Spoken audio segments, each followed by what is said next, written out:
La bonté de Dieu, quel beau sujet, vous ne trouvez pas? Romains chapitre 2, verset 4. C'est l'apôtre Paul qui écrit ces mots et il l'écrit sous forme de question.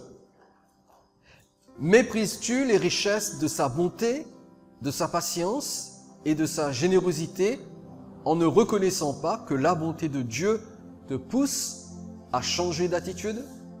L'apôtre Paul nous pose ici une bien étrange question, vous ne trouvez pas? Il nous demande si nous méprisons, c'est-à-dire si nous dédaignons, si nous ne tenons pour rien les richesses de la bonté de Dieu, de la patience de Dieu et de la générosité de Dieu.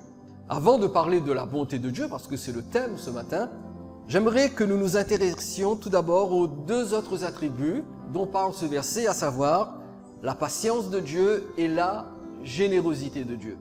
C'est à partir de la patience et de la générosité de Dieu que nous serons plus à même d'apprécier la bonté de Dieu.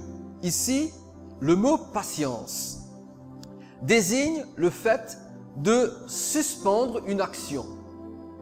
C'est la signification du mot grec qui est utilisé dans ce verset. Suspendre une action. Et ce mot, traduit par patience, était autrefois utilisé lorsqu'il y avait une trêve au milieu d'un conflit ou bien au milieu d'une guerre.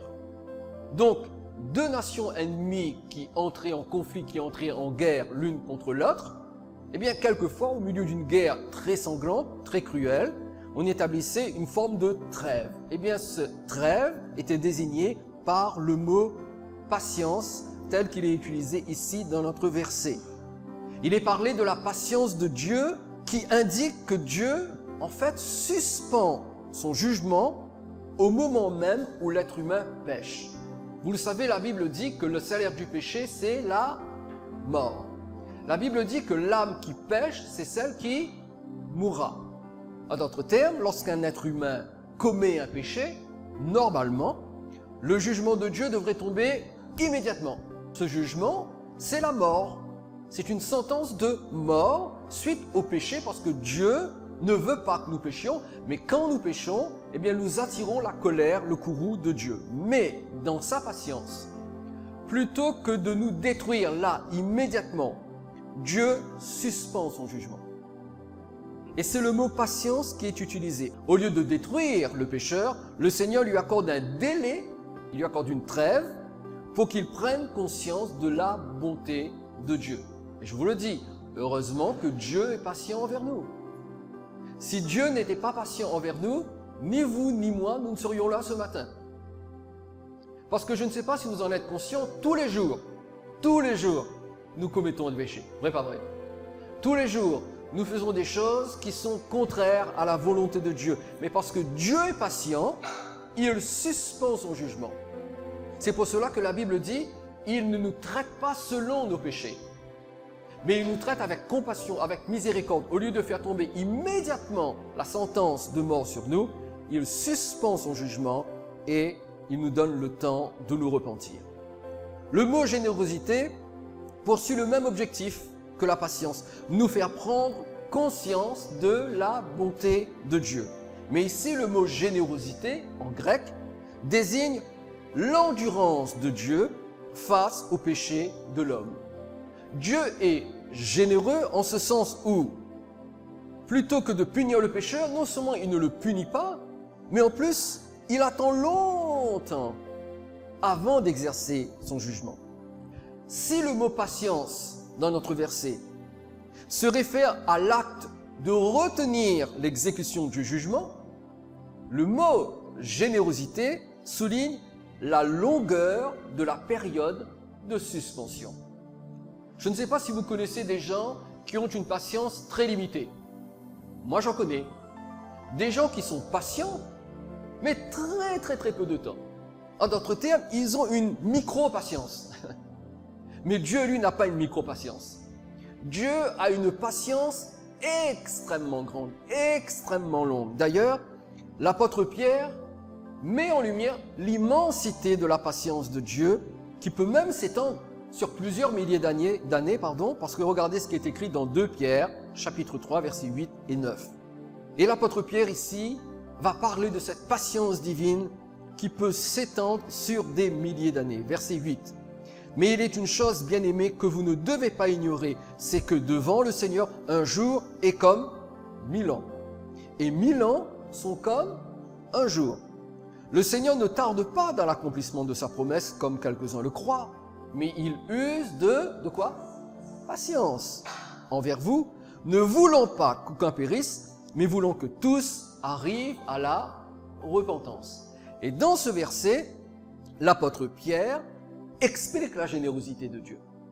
Une générosité qui permet à Dieu d'être extrêmement patient, voire même d'être patient pendant des milliers d'années, de suspendre son jugement pour que nous ayons le temps de prendre conscience de la bonté de Dieu. Alors, revenons à notre texte du départ. Qu'est-ce que nous apprenons? Romains chapitre 2, verset 4.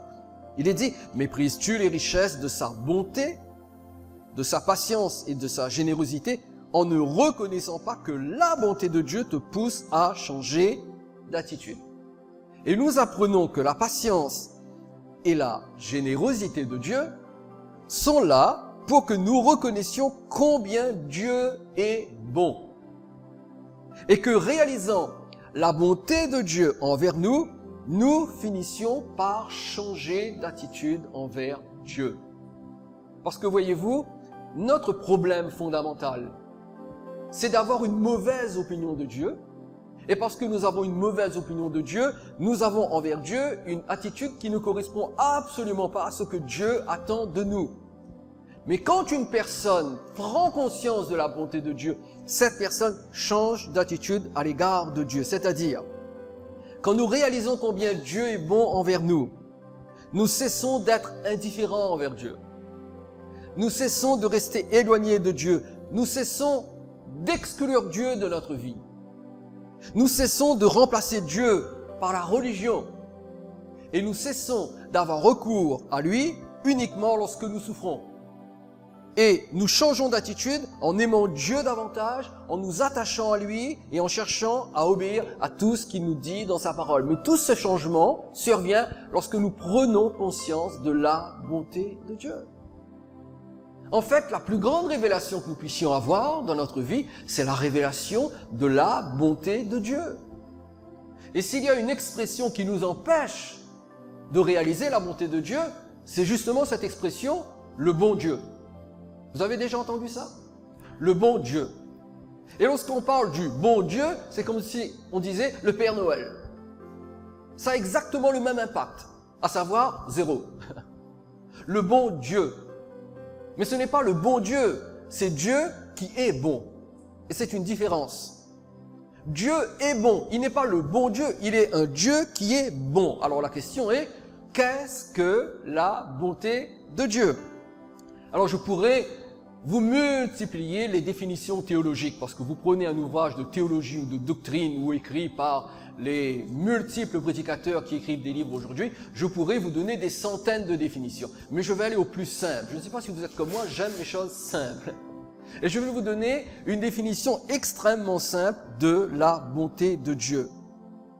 Lorsqu'on dit que Dieu est bon, cela signifie que Dieu fait du bien, tout simplement. C'est la meilleure définition que l'on puisse donner de la bonté de Dieu.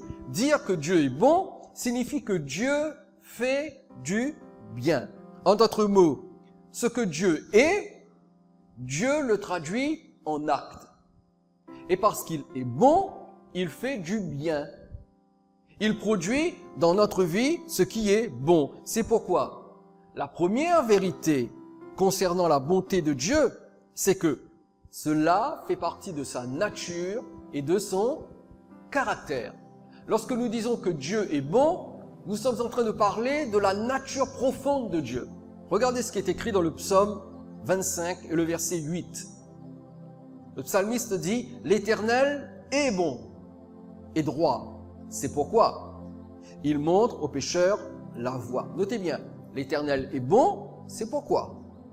Notons que c'est parce que Dieu est bon que Dieu montre aux pécheurs la voie. Et qu'est-ce que c'est que la voie? C'est le chemin du salut qui est en Jésus. Et si vous avez l'occasion ce matin d'entendre l'Évangile, c'est parce que Dieu est bon. Dieu vous permet d'entendre sa parole parce qu'il est bon et parce qu'il veut que vous connaissiez la voie, le chemin dans lequel vous devez marcher. Mais retenez bien, l'Éternel est bon. Non pas qu'il a de la bonté, non pas qu'il fait preuve de bonté. Quelquefois, on peut dire au sujet d'un être humain, « Oh, il a fait preuve de bonté envers moi. » Mais il a pu faire preuve de bonté envers moi parce qu'il était dans son bon jour. Alors quelquefois, on fait du bien parce que tout d'un coup, on est en forme. On s'est réveillé, on est plutôt positif, alors on fait du bien. Mais Dieu ne fait pas du bien parce qu'il est dans son bon jour. Dieu fait du bien parce qu'il est profondément bon. Et parce qu'il est bon, il fait du bien. Regardez maintenant ce qui est écrit dans le livre du prophète Naoum, chapitre 1, verset 7. Naoum, chapitre 1, verset 7. L'Éternel est bon. Encore une fois, l'Éternel est bon. Il est un refuge au jour de la détresse. Il connaît ceux qui se confient en lui. Et c'est parce que Dieu est bon que Dieu devient, la Bible nous dit, un refuge. C'est-à-dire, il devient un abri. Il devient un asile où nous pouvons trouver la sécurité quand survient la détresse. Et nous passons tous un jour ou l'autre par une période de notre vie où la détresse pénètre notre cœur. Parce que nous faisons face à de la souffrance, à des problèmes. Qu'est-ce qu'il faut faire lorsque nous souffrons? Il faut courir vers Dieu parce que Dieu est un refuge et il est un refuge parce qu'il est bon. Et nous découvrons dans ces versets que la bonté de Dieu, ce n'est pas juste une notion philosophique. Ce n'est pas une notion abstraite. Mais la bonté de Dieu exprime en action ce que Dieu est. Et chaque fois que Dieu fait quelque chose de bon, c'est parce que justement, il est bon. Et tout ce qu'il est s'exprime en action. Et dans sa bonté, Dieu nous fait du bien. Il devient un refuge pour nous. Il nous montre la voie à suivre pour que nous sortions de nos péchés, que nous échappions à la condamnation et que nous recevions son salut. S'il existe une source de réconfort et d'encouragement devant les problèmes de la vie, c'est bien la bonté de Dieu, mes chers amis. Vous ne trouvez pas? Lorsque nous faisons face à de la souffrance, juste prendre conscience que Dieu est bon, c'est une source d'encouragement et de réconfort. Regardons ce que dit le prophète Jérémie dans le livre des Lamentations. Lamentation de Jérémie, chapitre 3, versets 19 à 23. Et le prophète Jérémie, c'est un des prophètes de la Bible qui a le plus souffert. Savez-vous que quand Jérémie a exercé son ministère, qui a duré plusieurs décennies, pas une seule âme s'est convertie à Dieu. Au contraire, ils l'ont persécuté, ils l'ont jeté dans une citerne, ils l'ont empêché de parler. Lorsqu'il a écrit ses prophéties, ils ont brûlé ses livres. Et il a fait face à une opposition incroyable. Alors nous comprenons pourquoi est-ce qu'il parle comme il parle dans ce verset. Il dit, « Quand je pense à ma détresse et à ma misère, à l'absinthe et au poison. » En d'autres termes, franchement Seigneur, je n'en peux plus. Je souffre trop. Ça vous est déjà arrivé de penser à cela? Je souffre trop. Je ne peux plus soutenir cette souffrance. Verset 20. Quand mon âme s'en souvient, elle est abattue au-dedans de moi. Verset 21. Voici ce que je veux repasser en mon cœur, ce qui me donnera de l'espérance. Verset 22. Les bontés de l'Éternel ne sont pas épuisées. Ses compassions ne sont pas à leur terme. Elles se renouvellent chaque matin. Voyez-vous, Jérémie avait le choix entre la déprime et l'espérance. Ça vous arrive de sentir que la déprime s'approche de vous? Ça vous arrive d'entendre la déprime frapper à la porte de votre cœur? Eh bien, Jérémie, il a vécu dans cette atmosphère de déprime tellement il était persécuté. Et il avait le choix entre la déprime et l'espérance. Devinez ce qu'il a choisi. Eh bien, il a choisi l'espérance. Et il a rempli son cœur d'espérance parce qu'il dit, voici ce que je veux repasser dans mon cœur. Je ne veux pas que mon cœur soit rempli de déprime, mais je veux que mon cœur soit rempli d'espérance. Alors voici ce que je veux repasser dans mon cœur. Voici ce qui me donnera de l'espérance. Et qu'a-t-il fait? Il a médité sur les bontés de Dieu en se souvenant qu'elles ne sont pas épuisées et qu'elles se renouvellent chaque matin. Si chaque matin amène son lot de soucis et de défis, eh bien, il amène également un renouvellement des bontés de Dieu. En nous levant chaque matin, nous devrions nous dire que Dieu va nous étonner par une bonté inédite. Quelque chose de nouveau qui nous surprendra. Mes chers amis, je crois que Dieu aime nous surprendre par sa bonté. Moi, personnellement, j'étais souvent surpris par la bonté de Dieu. Je veux dire, dans des occasions où c'était catastrophique et que normalement tout devait échouer lamentablement, eh bien, à la dernière minute, quelquefois, il y a eu une intervention de Dieu où Dieu a manifesté sa bonté, mais d'une manière extraordinaire au point où j'en suis resté ébahi en disant « Waouh, Seigneur, mais c'est incroyable ce que tu viens de faire. » Dieu aime nous surprendre par sa bonté. Et Jérémie dit « Les bontés de l'Éternel ne sont pas épuisées, elles se renouvellent chaque matin. » Et voyez-vous, nous devrions systématiquement inclure dans notre prière chaque jour ce que Jérémie dit ici dans ces versets que nous venons de lire. Nous devrions confesser ces versets, nous devrions y croire de tout notre cœur. Apprenez à inclure ces versets dans votre prière. Personnellement, Sylvain et moi, systématiquement, nous confessons ces versets tous les jours. Seigneur, tes bontés se renouvellent ce matin. On est lundi matin, on n'a pas envie d'aller travailler, on est fatigué, on a des soucis, on vient de recevoir une facture, mais Seigneur, tes bontés se renouvellent. Tes bontés ne sont pas à leur terme. Elles se renouvellent chaque matin. Amen. D'ailleurs, la bonté de Dieu doit être l'objet de notre espérance. Dans le même chapitre, Jérémie dit, Lamentation chapitre 3, verset 25. Regardez ce que le prophète dit ici.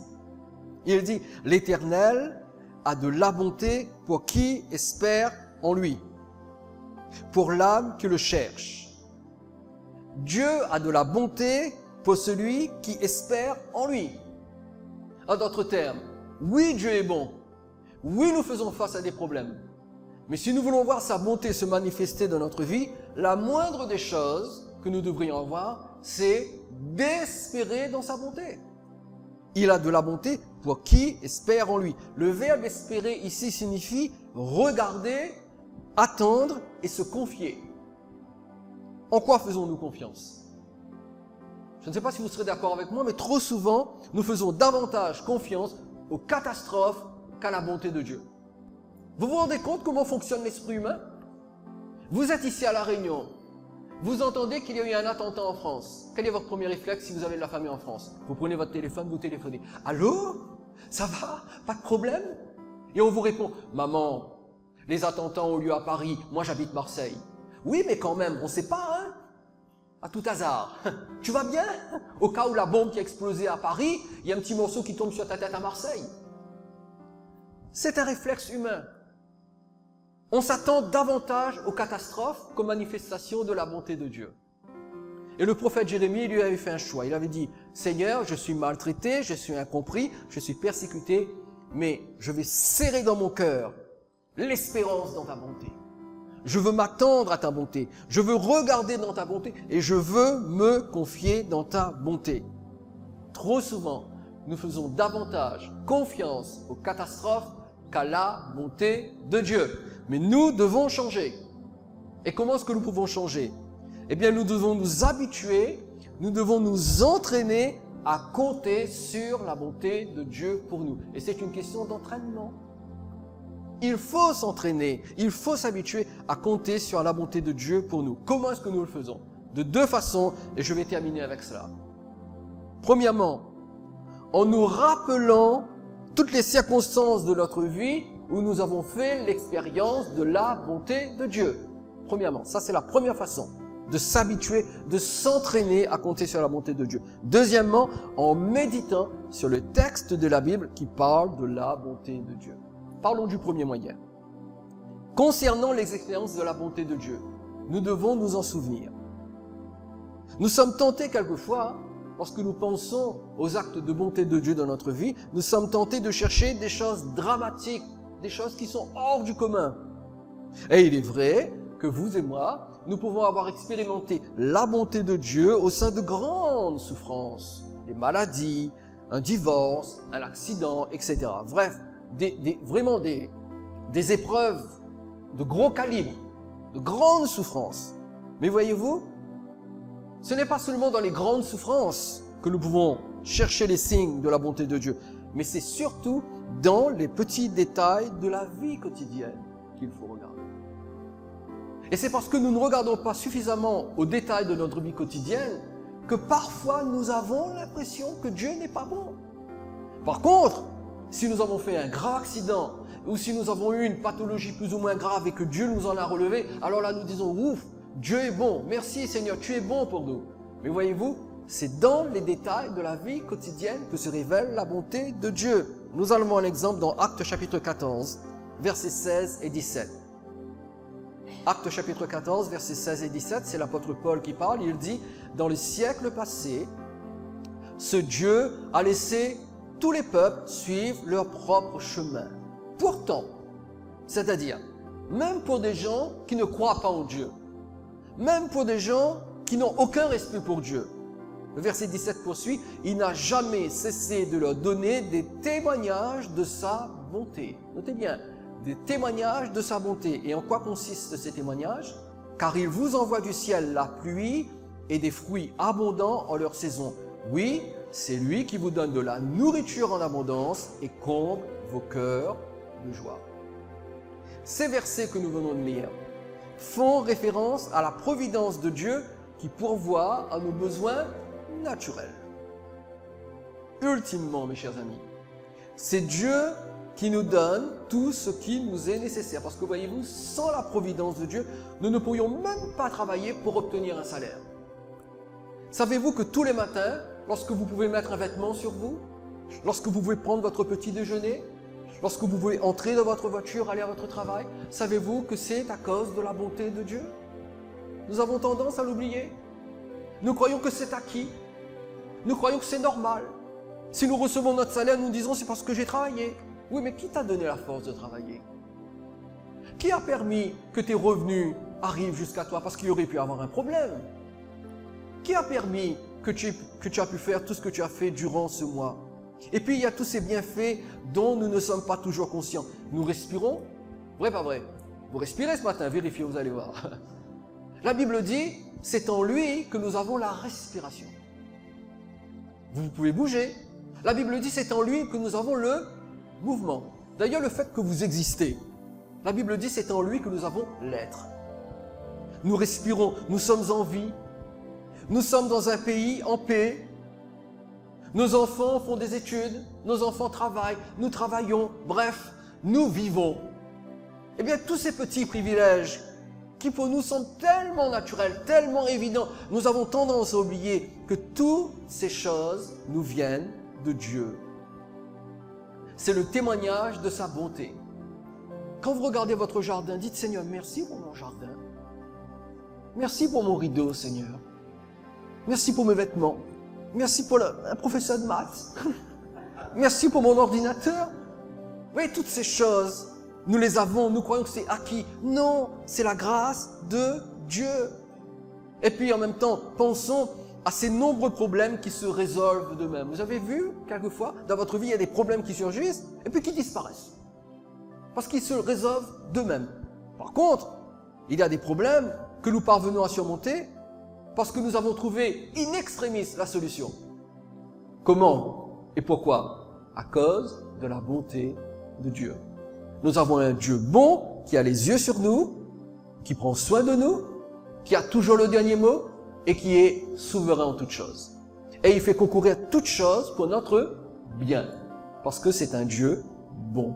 Donc, premièrement, souvenons-nous de toutes les manifestations de la bonté de Dieu dans notre vie quotidienne. N'allons pas chercher de grandes choses. N'allons pas nous attendre à de grandes révélations, à de grandes manifestations. Hier soir à l'église, il y a eu, à côté de l'église, il y a eu un problème, un transfo a pris feu. Et Sylvie a dit, mais je croyais que c'était le buisson ardent. Non, c'était pas le buisson ardent, c'est le transfo électrique qui a pris feu. Et pendant tout le culte, je me disais, certainement, on va avoir une panne d'électricité, on sera obligé de mettre fin au culte. Mais nous avons pu faire notre culte jusqu'à la fin, et dans mon cœur, je n'ai pas pu m'empêcher de dire, Seigneur, tu es bon. Tu as permis que nous puissions faire notre culte jusqu'à la fin.